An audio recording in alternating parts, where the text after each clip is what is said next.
Hi, I'm the founder of Context, that covers policy and politics for French professionals, but I'm not here to talk to you about that.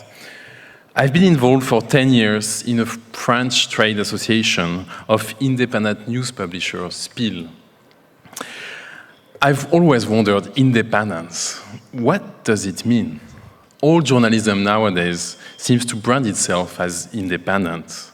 My all-time favorite being this burger joint close to where I live, Independence Burger, but that's not the issue. Journalism actually cannot beat the hermit. He knows it depends on many things. Independence can only be an ideal.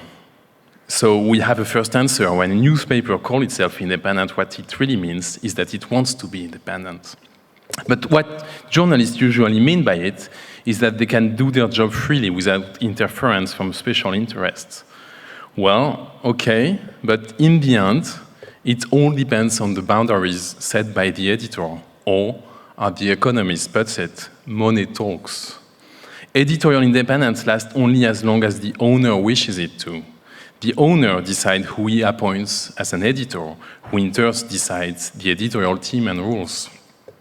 So an independent company could be when the owner, the editor, and the journalist row in the same direction, which is the interest of the news company. Regarding the owner, it means it manages for itself and not for its potential larger interests, business, influence, reputation. Then we start to see things more clearly with company independence and editorial independence, two different things, one being constrained by the other.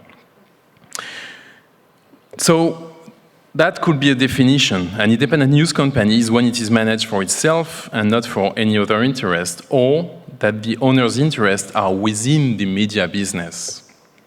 Let's have a look. Which companies are independent? In which country? In Germany, there are big independent media groups in that definition. Bertelsmann, Holzbrink, Axel Springer. Pretty much the same in the UK, even if you could talk about how Murdoch is very involved in editorial management. He has only business in the media, Guardian, Financial Times. You also have big media, independent companies in the US, Wall Street Journal, Gannett, New York Times, but things are changing. The Washington Post being acquired by Bezos, The Atlantic. In France, when I run my news company, it's very polarized. All major newspapers were bought in the last 2 decades by billionaires from the telco industry mainly. Le Monde, Le Figaro, Les Echos, Libération, TF1, the major TV channel.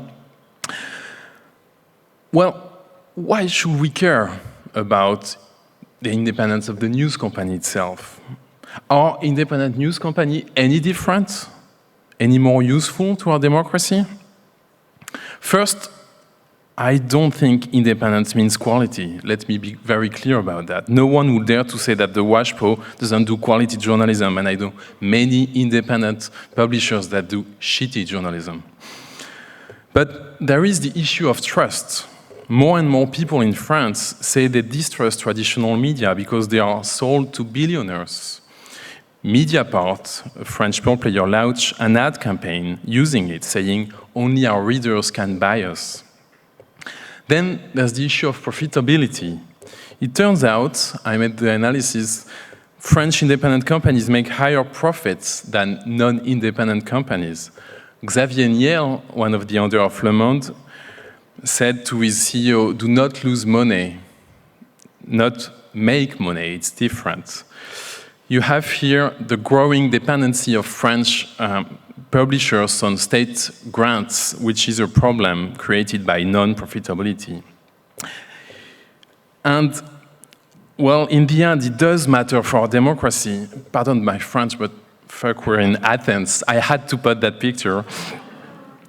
We do not want the public debate to be a fight between private influence, weaponizing the press, and endangering diversity. I'm not saying all press should be independent. That would be nonsense. I'm saying we should care about some part of it being independent. What can be done to help independent news company? Is it possible to do positive discrimination for independent news company? Well, it's complicated, and maybe it's another talk. Thanks.